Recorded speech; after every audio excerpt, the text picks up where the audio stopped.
Hello friends, आप सभी का स्वागत है आपके अपने YouTube channel GK the knowledge में। इसमें हम आज बात करेंगे मौलिक अधिकारों की सुरक्षा की कि मौलिक अधिकारों की सुरक्षा की क्या व्यवस्था की गई है हमारे संविधान में। और कल हमने पढ़ लिया था कि उसकी विशेषताएं और मौलिक अधिकारों का वर्णन भी किया था और उसकी विशेषताएं हमने कर ली थी। आज हमारा ये लास्ट टॉपिक है। इसके बाद हमारे मौलिक अधिकार जो है कंप्लीट हो जाएंगे। तो आइए शुरुआत करते हैं कि मौलिक अधिकारों की सुरक्षा के लिए संविधान में व्यवस्था की व्यवस्था क्या है। सबसे पहली व्यवस्था यही है कि सुप्रीम कोर्ट और हाई कोर्ट में जाने की व्यवस्था है। सबसे पहली तो यही है, सुप्रीम कोर्ट तथा हाई कोर्ट में जाने की व्यवस्था।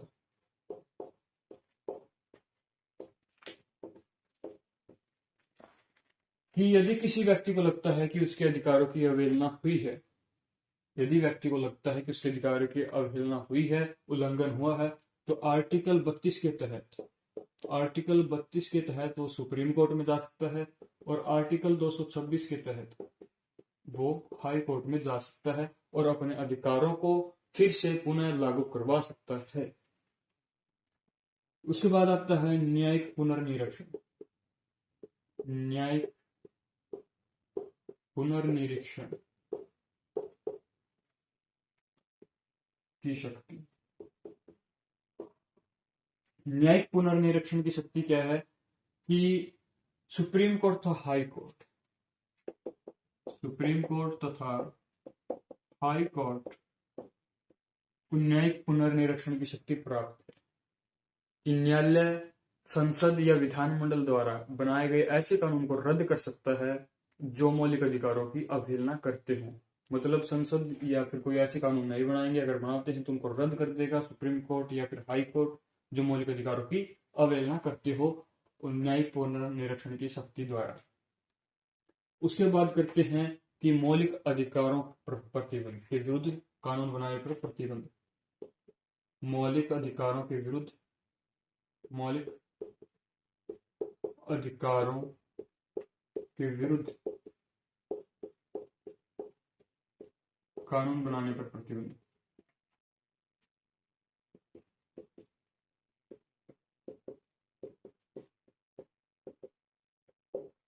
कि जो मौलिक अधिकार हैं उनके विरुद्ध कानून बनाएंगे तो उन पर प्रतिबंध होगा। ये जो व्यवस्था की गई है वो आर्टिकल 13 में की गई है। आर्टिकल 13 में यह व्यवस्था है कि राज्य कोई ऐसा कानून नहीं बना सकता जो मौलिक अधिकारों पर प्रतिबंध करता हो, जो मौलिक अधिकारों को सीमित या समाप्त करता हो। यदि ऐसा कानून बनता है तो उसको उस सीमा तक रद्द समझा जाएगा जहां तक आर्टिकल 13 की अवहेलना नहीं होती। जहां होती है, जहां अगर आर्टिकल 13 की अवहेलना होती है तो उसको वहीं रद्द समझा जाएगा। अन्यथा ऐसा कानून बना ही नहीं सकता जो मौलिक अधिकारों को सीमित या समाप्त करता हो। उसके बाद बात करते हैं जीवन तथा व्यक्तिगत स्वतंत्रता के संदर्भ में।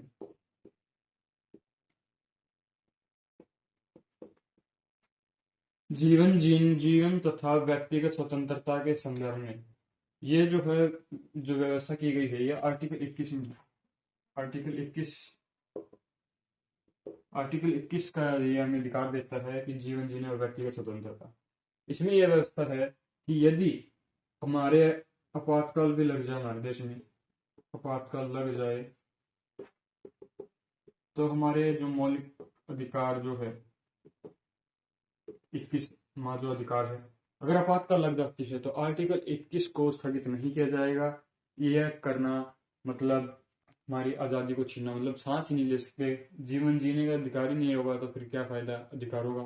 तो मतलब अगर आपातकाल लगती है तो भी ये अधिकार जो है स्थगित नहीं होगा, इसको सुरक्षित रखा गया है।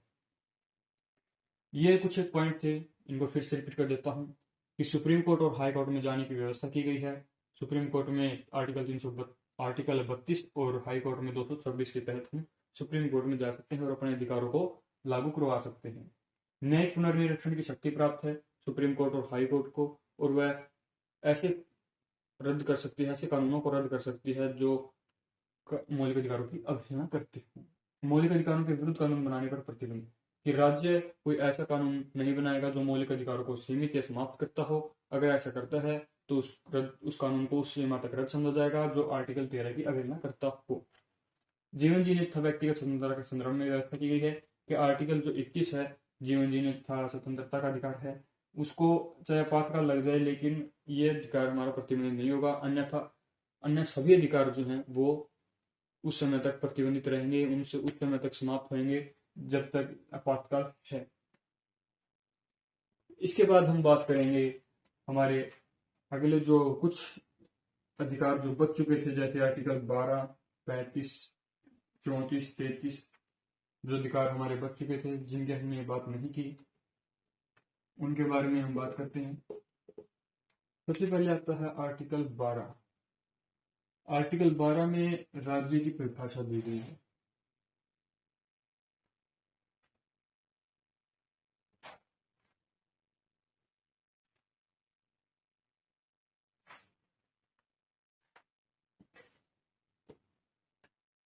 सबसे पहले बात करता हूं मैं आर्टिकल 12। इसमें राज्य की परिभाषा, इसमें आर्टिकल 12 में राज्य की परिभाषा दी गई है कि राज्य क्या है, कि केंद्र सरकार, राज्य सरकार और स्थानीय सरकार को मिलाकर जो है एक राज्य बना है, उसको राज्य कहा गया है। राज्य की परिभाषा दी गई है। देश को राज्य कहा गया है। आर्टिकल 33, आर्टिकल 33 क्या कहता है कि BSF, intelligence bureau, CISF, CRPF,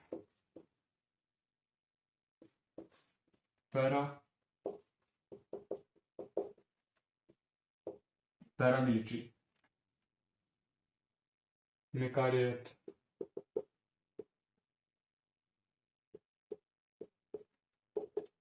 व्यक्ति के अधिकारों पर प्रतिबंध।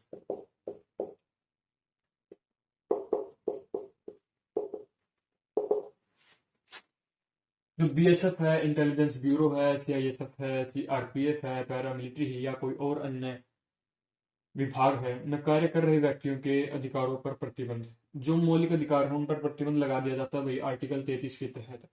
क्योंकि ये इसलिए लगाया जाता है ताकि देश की एकता अखंडता बनाए रखी जा सके और जो बीएसएफ और आईबी वाले जो लोग हैं वो अपने कार्यों को अपने कर्तव्यों को पूर्ण रूप से निभा सके, ताकि देश में एक शासन सुव्यवस्था बनी रहे। अगर ये नहीं होगा तो अपने रूल चलाएंगे तो देश में शांति नहीं रहेगी, इसीलिए इनके अधिकारों को प्रतिबंधित किया जाता है। आर्टिकल 34, मिलिट्री लॉ या सैन्य कानून। सैन्य कानून या फिर मिलिट्री लॉ, जहां पर भी मिलिट्री लॉ लगेगा, सैन्य कानून लगेगा, वहां पर मौलिक अधिकार स्वतः स्थगित हो जाएंगे। जहां पर सैन्य कानून जहां लगेगा वहां मौलिक अधिकार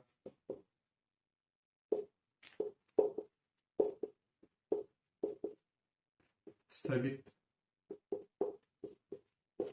होते हैं।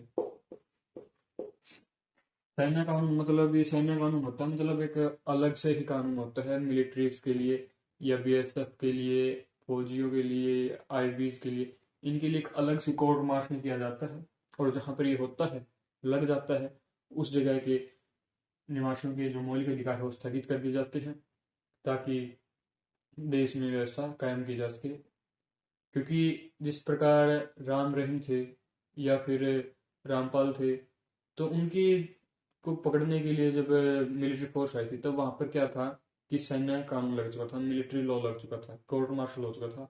अगर ऐसा नहीं होता तो उसको उनको पकड़ना मुश्किल हो जाता। अगर पकड़ नहीं पाते तो देश में अशांति बढ़ती। इसीलिए जहां पर सैन्य कानून होगा वहां पर मौलिक अधिकार स्थगित होते हैं, ये आर्टिकल 34 में कहा गया है। आर्टिकल 35 में आर्टिकल 35 में कहा गया है कि मौलिक अधिकारों को प्रभावी बनाने के लिए संसद द्वारा दंड का प्रावधान किया गया है। कि मौलिक अधिकारों को प्रभावी बनाने के लिए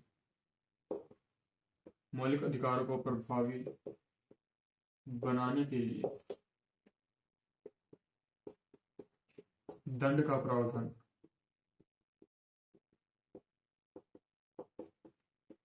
किया गया है। मतलब जो मौलिक अधिकार हैं उनको और भी शक्तिशाली और भी मजबूत करने के लिए उनके लिए दंड का प्रावधान किया है हमारी संसद ने आर्टिकल 35 के तहत। तो ये थे हमारे कुछ अधिकार, विशेष अधिकार जो बचे हुए थे। कि आर्टिकल 12 में राज्य की परिभाषा दी गई है। 13 मैंने आपको बता दिया था कि प्रतिबंध नहीं लगा सकते, मौलिक अधिकारों के विरुद्ध कानून नहीं बना सकते। और आर्टिकल 33 है, BSF, IB, CISF, CRPF, paramilitary में कार्य कर रहे व्यक्तियों के अधिकारों पर प्रतिबंध होगा, मौलिक अधिकारों पर, ताकि ये देश में राष्ट्रीय एकता अखंडता बनाए रखे। आर्टिकल 34 में सैन्य कानून, और जहां पर ये होगा वहां पर मौलिक अधिकार जो होता है समाप्त स्थगित हो जाएंगे। और ये इसलिए किया जाता है ताकि देश की व्यवस्था बनाई जा सके। और आर्टिकल 35 में मौलिक अधिकारों को और शक्तिशाली और मजबूत और प्रभावी बनाने के लिए संसद दंड का प्रावधान करती है। तो ये थे दोस्तों हमारे मौलिक अधिकार का टॉपिक जो आज पूरा होता है। अगर आपको वीडियो पसंद आए तो लाइक, शेयर, सब्सक्राइब करना ना भूलें। धन्यवाद।